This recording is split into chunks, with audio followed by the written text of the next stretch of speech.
Une condamnation à mort est une sentence que notre Parlement ne peut pas accepter. Mais n'oublions pas que la République démocratique du Congo est un État souverain avec une justice souveraine. Et concernant cette tentative de coup d'État, la RDC a dû faire face à une atteinte grave commise à l'encontre de ses institutions démocratiques.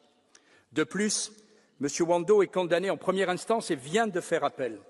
Donc la justice congolaise n'a pas encore rendu son verdict définitif.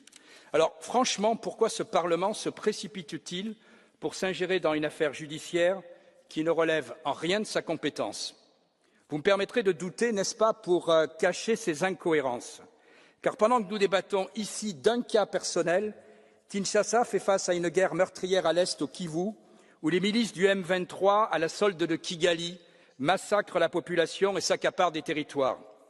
Et qu'a fait l'Union européenne? Elle a signé avec Kagame, ce dictateur rwandais, réélu très démocratiquement avec 99,18% des voix, des accords criminels pour piller les matières premières critiques en RDC.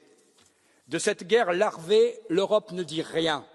Depuis 20 ans, Bruxelles ferme les yeux sur une situation qui finalement l'arrange bien, à moins qu'on ne découvre bientôt dans ce Parlement ou à la Commission un Rwanda Gate après le Qatar Gate.